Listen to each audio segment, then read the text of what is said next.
tumekamata yote. Ya pili tutawasaidia, tutatumika bega kwa bega.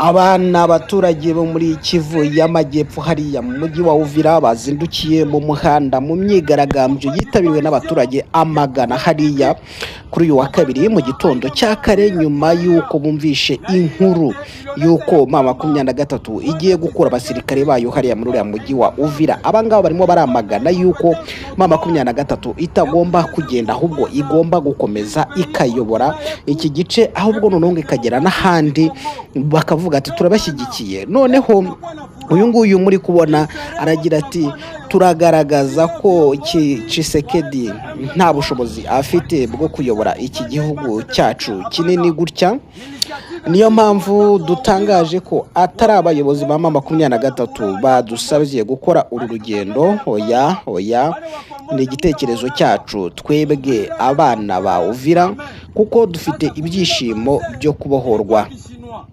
Yatubeshye ko tutazigera tubona abatubohoye, atubwira ko batazigera bafata Uvira, ariko Uvira yarafashwe. Bariya babivugaga bose babonye ingabo za ARC M23 bariruka. Twamaze kubona neza ko atari abana ba Uvira. Nyuma rero ingabo za M23 zawo nyuma yuko zihageze nta sasu tucyumva, imodoka ziragenda zikagera Bukavu. Ubu abantu baragenda bakajya Bukavu, nta musirikare batinya, ntacyo umusirikare akuvugisha. Ni ukuvuga ko muri make twabohowe. Dukome amashyi, dukomera amashyi ukwibohora.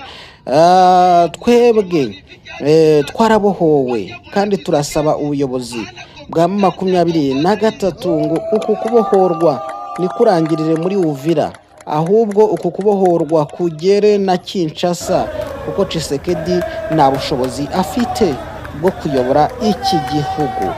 Uyu rero ni umwe mu baturage bari imbere y'abandi barimo batangaza ibyo kubohorwa na M23, ariko noneho cyane cyane ku cyemezo M23 ifashe yatangaje muri iki gicuku, cyane cyane hafi mu rukerera, ivuga ko igiye gukura abasirikare bayo hariya muri Uvira.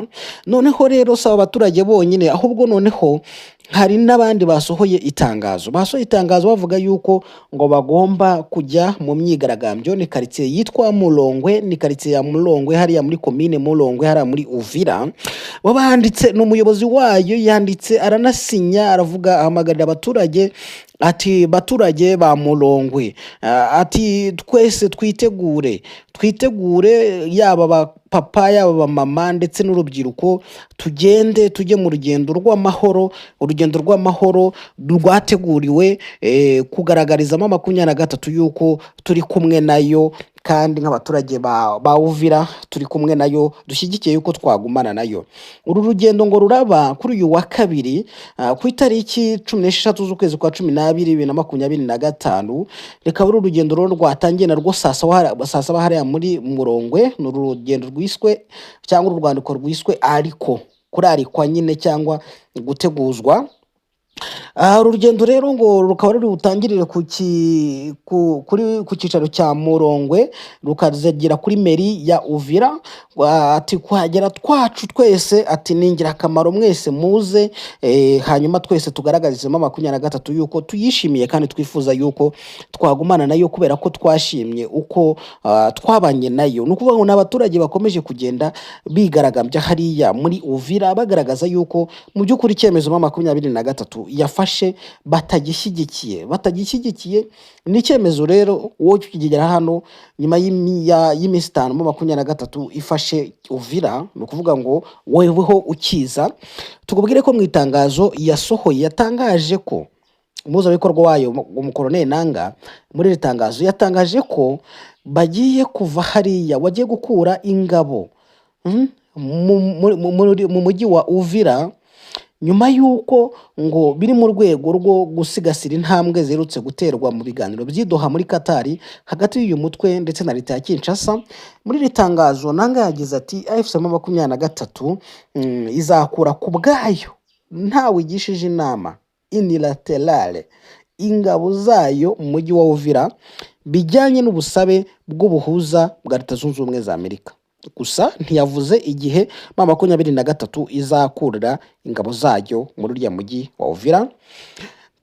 Mbere yaho Nanga yari yatangaje ko amasezerano y'amahoro hagati y'u Rwanda na Kongo yashyizweho umukono muri uku kwezi na Perezida Kagame na Tshisekedi ku buhuza bwa Amerika bo atabareba.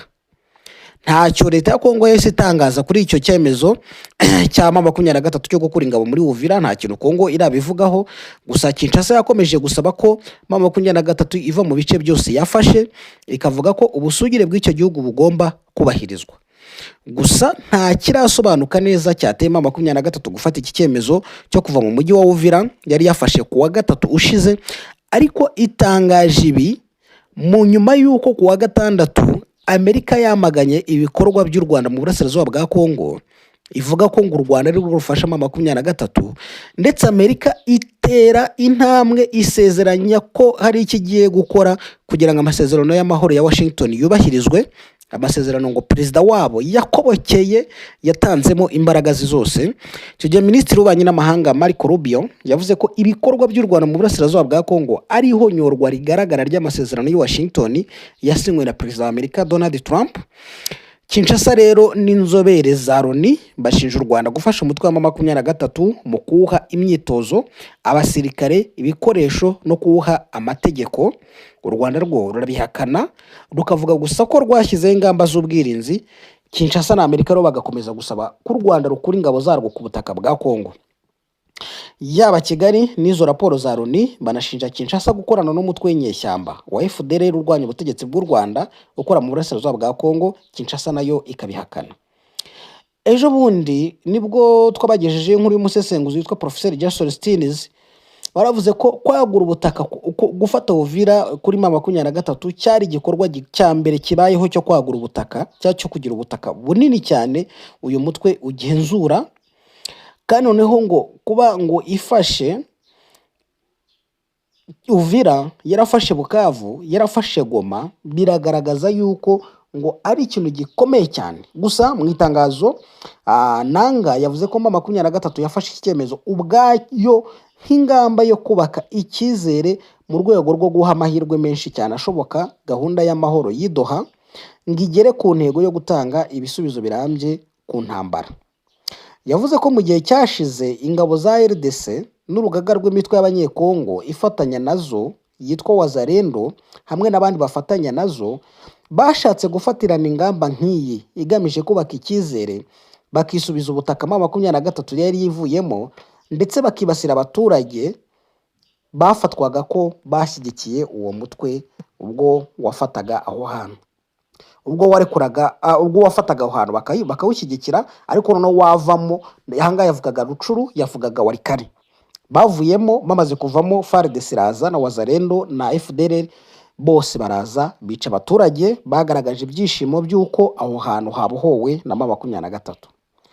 Yasabye ko abahagarariye gahunda y'amahoro bafata ingamba zo kwirinda ko ibyo byakongera kubaho, zirimo nko gucunga neza umujyi wa Uvira, kuwukuramo abasirikare, kurinda abasivili n'ibikorwa remezo, kugenzura agahenge no kohohereza ingabo zidafite uruhande zibogamiyeho, la force neutre. Nukuvuga rero icyo ngicyo cyo M23 yasabye, ndetse yanagize kandi yanashimangiye ko M23 itazemera imitwe n'inyeshyamba irwanya ubutegetsi bw'u Burundi ikorera mu burasirazuba bwa Kongo gukoresha uturere twabohowe na M23 nk'ahantu ho gutangira ibikorwa bibi ibyo ari byo byose byahungabanya umubano mwiza w'abaturage cyangwa abaturanyi hagati y'ibihugu by'u Burundi ndetse na Kongo. Iryo ni ryo tangazo M23 yasohoye.